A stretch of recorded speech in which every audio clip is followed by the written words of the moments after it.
Ada, ya jadi ada dua kemungkinan, ada yang bisa, ada yang tidak. Nah, siapa yang bisa memukanya sebenarnya adalah diri kita. Jadi yang mengontrolnya itu adalah diri kita. Pemaksaan ada pada saat wujukan gagal, padahal seharusnya ada kolaborasi, konsensus, dan menciptakan pilihan-pilihan baru. Kemudian model berpikir menang kalah. Wah, kalau seperti itu saya yang menang atau dia yang kalah. Tapi bukan itu, semua adalah menangnya. Itu teori kontrol. Nah, di sini disiplin positif adalah menanamkan motivasi pada murid untuk menjadi orang yang mereka inginkan dan menghargai dirinya sendiri dengan nilai-nilai yang mereka percaya. Jadi murid berdisiplin bukan dari hukuman karena takut dihukum, bukan dari karena mendapat imbalan karena nanti akan dapat hadiah, tapi murid berdisiplin ini karena dia menjadi murid yang memang menginginkan dan menghargai dirinya. Kenapa telat? Nah, tidak kita langsung takut apa murid itu, tapi ada nanti yang disebut dengan restitusi tadi. Nah, kemudian kita sebagai pendidik, tujuan kita adalah menciptakan anak-anak yang memiliki disiplin diri sehingga mereka bisa berperilaku dengan mengacu pada nilai-nilai kebajikan universal yang memiliki motivasi intrinsik, bukan motivasi ekstrinsik. Jadi motivasinya dari dalam diri, bukan dari luar. Kalau imbalan, kalau hadiah, kalaupun hukuman, itu adalah motivasi ekstrinsik. Itu hanya sesaat saja nanti berlakunya, tidak berkesan dalam diri siswa. Nah, bagaimana dengan kebajikan universal ini? Salah satunya yang sekarang digembar-gemborkan itu yaitu dengan adanya profil pelajar Pancasila. Yang pertama, bagaimana bertakwa kepada Tuhan Yang Maha Esa dan berakhlak mulia, berkebinekaan global, bergotong royong, kreatif, bernalar kritis dan mandiri. Nah, ini yang sekarang kita pakai. Padahal masih banyak kebijakan universal lainnya. Jujur, kemudian amanah, itu juga adalah suatu kebijakan universal. Nah, kemudian yang kedua, selain disiplin positif, itu ada teori motivasi, hukuman, penghargaan, dan restitusi. Teori motivasi seperti tadi yang sudah disebutkan, ada kita melakukan sesuatu atau anak disuruh untuk melakukan sesuatu. Ada dua yang mungkin terjadi, apakah itu merupakan motivasi intrinsik atau motivasi ekstrinsik. Anak melakukan karena untuk menghindari hukuman. Kenapa datang tepat waktu? Takut dihukum. Kenapa datang tepat waktu? Karena sudah merupakan kewajiban saya. Saya ingin melaksanakan atau takut kegiatan pembiasaan seperti pembiasaan yang setiap hari dilakukan, anak sudah tidak alhamdulillah sudah tidak ada yang terlambat, ya, kecuali saya yang terlambat. ada apa ya, teori kontrol tadi, ada tujuan kenapa saya terlambat, ada alasan tersendiri. Nah, untuk menghindari yang pertama untuk menghindari hukuman, yang kedua untuk mendapatkan imbalan atau penghargaan, dan yang paling baik atau yang merupakan motivasi intrinsik yaitu menjadikan orang itu apa yang mereka inginkan dan menghargai dirinya. Ya, saya tidak terlambat karena saya menghargai diri saya. Itu teori motivasi. Nah, kemudian kita sering, bahkan saya juga masih salah antara hukuman dan konsekuensi. Kalau hukuman sesuatu yang menyakitkan dan ini harus terjadi. Tapi kalau konsekuensi itu sesuatu yang harus terjadi.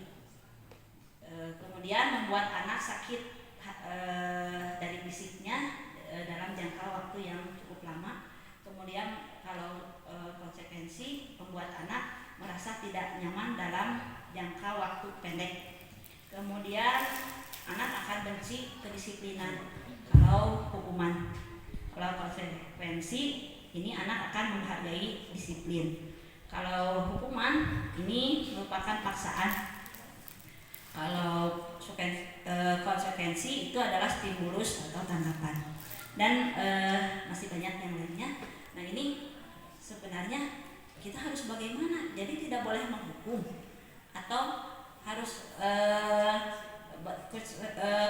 konsekuensi. Nah ada yang lebih baiknya lagi, yaitu di sini ada yang disebut dengan restitusi. Nah ini restitusi.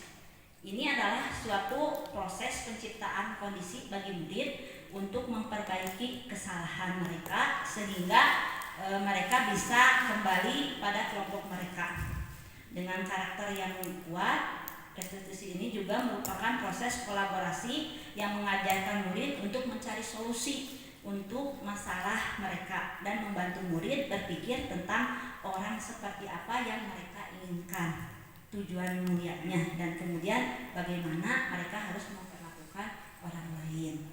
Jadi tidak dengan hukuman, tidak konsekuensi, tapi kita ada restitusi. Nanti bagaimana restitusi tersebut. Nah, yang ketiga tentang budaya di sekolah, kita sudah punya peraturan sekolah. Tapi alangkah lebih baiknya yang kita tetapkan di sini adalah keyakinan kelas. Kenapa tidak peraturan? Karena di sini untuk mendukung motivasi intrinsik, kembali ke nilai-nilai atau keyakinan yang lebih menggerakkan seseorang dibandingkan mengikuti serangkaian peraturan. Jadi kalau peraturan sepertinya itu lebih memaksa ya. Tapi kalau keyakinan kelas itu ada pada diri siswa. Seperti ini sudah saya buat.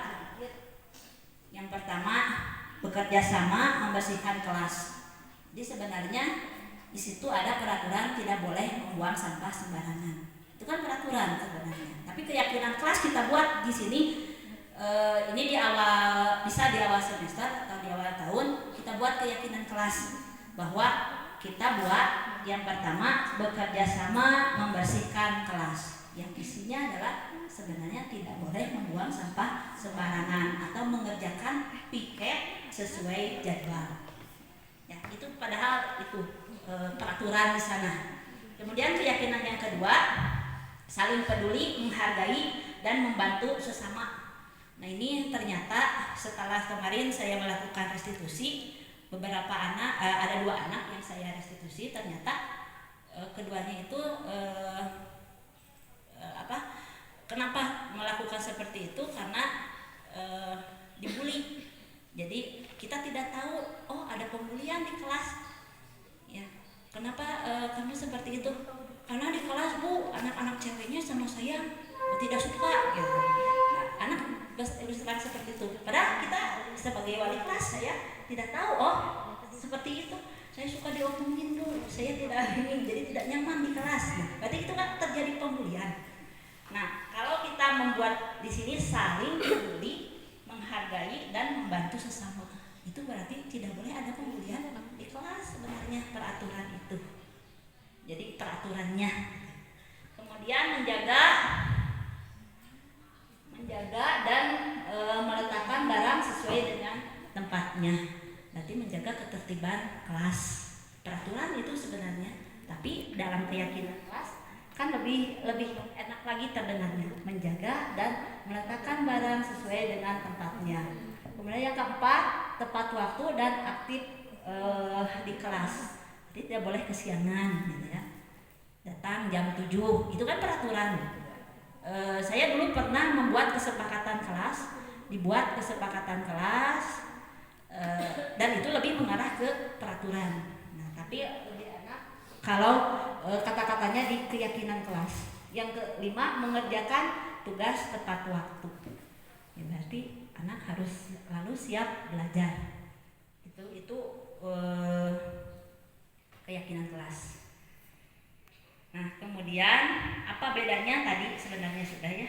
Selalu kembalikan buku ke tempatnya. Itu sebenarnya keyakinan kelas bahwa siswa harus bertanggung jawab. Hadir di sekolah 15 menit sebelum pembelajaran dimulai. Itu menghormati orang lain dan berkomitmen. Jadi itu juga keyakinan kelas yang bisa kita buat. Dilarang melakukan kekerasan. Itu keyakinan kelasnya bahwa keselamatan menghormati dan menghormati orang lain. Nah, yang keempat, selain keyakinan kelas, ada kebutuhan dasar manusia.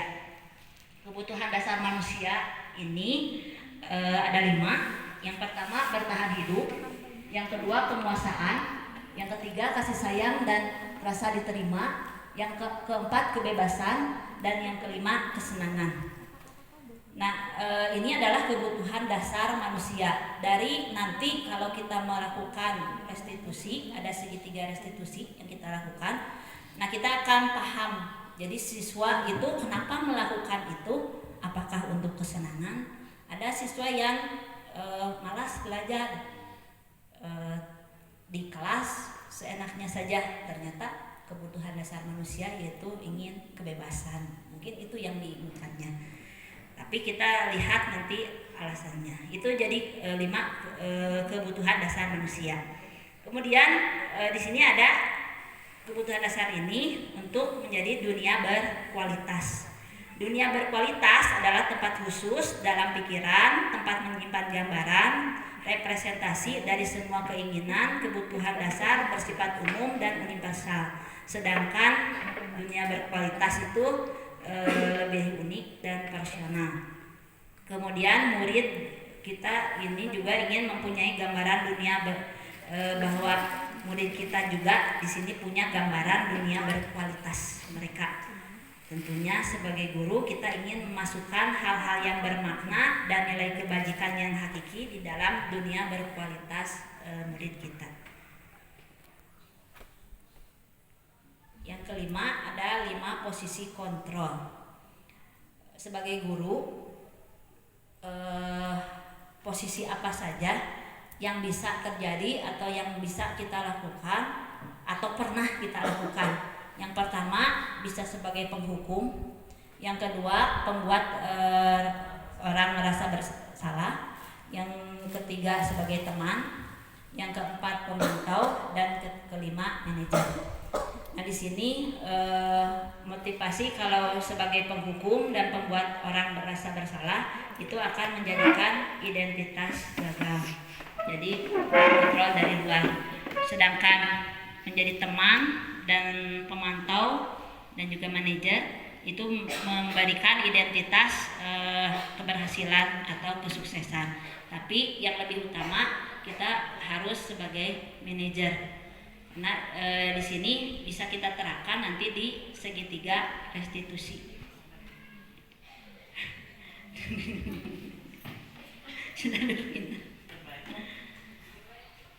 Ya, ini nanti bisa di ini Bu Tuti saya share di grup. Ya. Ya, ini segitiga restitusi. Yang pertama, menstabilkan identitas. Yang kedua, validasi tindakan yang salah. Kemudian yang ketiga, menanyakan keyakinan. Ini segitiga restitusinya. Saya sudah melakukannya, hanya videonya tidak saya tampilkan karena untuk privasi anak pun sepertinya tidak mau untuk dikembangkan. Hanya mungkin ini namanya saya tidak sembunyikan, saya sebutkan.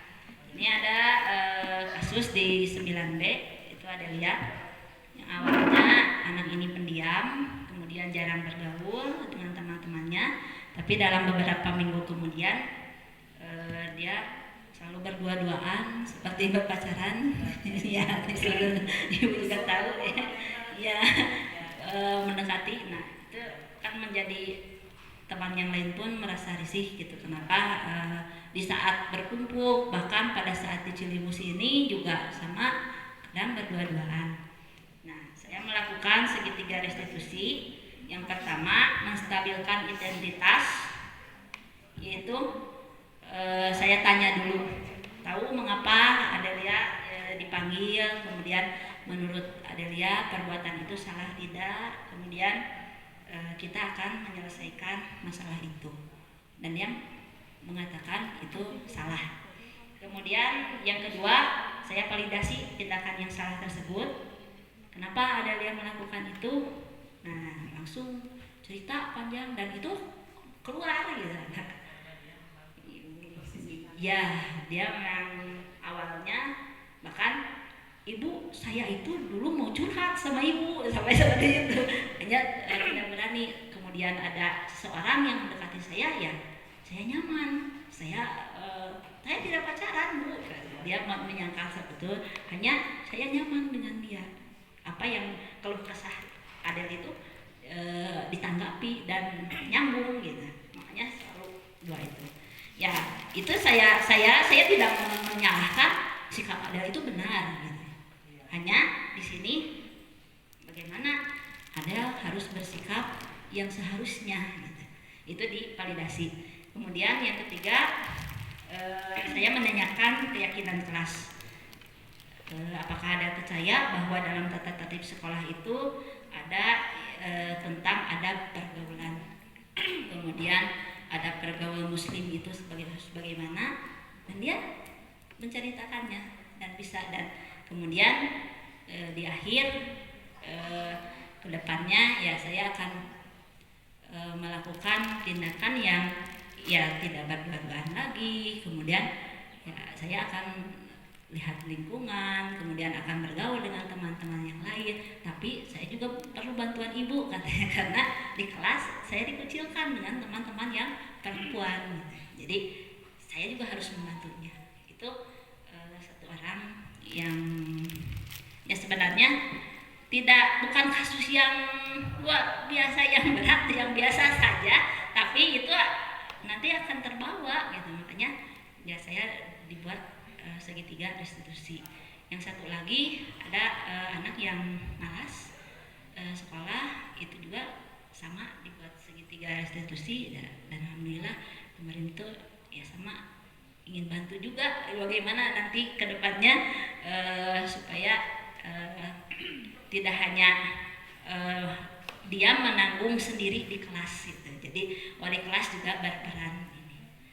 Nah itu 6 disiplin positif, budaya positif, diantaranya disiplin positif yang bisa dilakukan di sekolah, dan sebenarnya sudah ada, hanya ini saya menyampaikannya saja. Kemudian mungkin ada sedikit ini dihukum oleh penghargaan. Ternyata pemberian penghargaan itu bisa menurunkan kualitas. Kemudian penghargaan juga akan mematikan kreativitas, dan penghargaan mengurangi motivasi intrinsik. Ini menjadi perdebatan waktu kemarin dengan instruktur dan dengan fasilitator. Kenapa tidak boleh kita memberi penghargaan kepada murid gitu? Nah, kita memang ini bagus pada murid diberi penghargaan, tapi kita harus lihat ke depannya.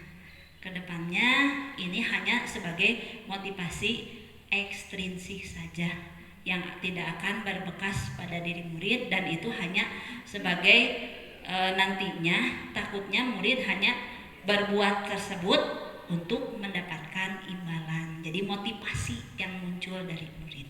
Mungkin itu saja yang saya sampaikan. Mohon maaf karena saya juga materi ini memang cukup banyak dan sangat yang menguras energi untuk mempelajarinya, tapi jangan takut Bu Is, insya Allah Pak Firman, insya Allah itu sedikit-sedikit itu bisa dijalankan. Ya mungkin itu saja pembahasan dari saya. Assalamualaikum warahmatullahi wabarakatuh.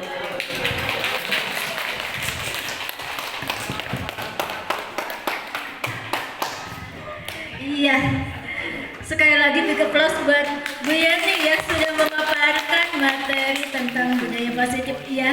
Menguatkan saja, di sini ada restitusi, ada keyakinan kelas. Nah, kalau keyakinan kelas itu, ibu ketika masuk ke kelas itu membuat satu keyakinan kelas dengan siswanya. Misalnya kalau bahasa Inggris, coba kalau bahasa Inggris maunya seperti apa dong misalnya.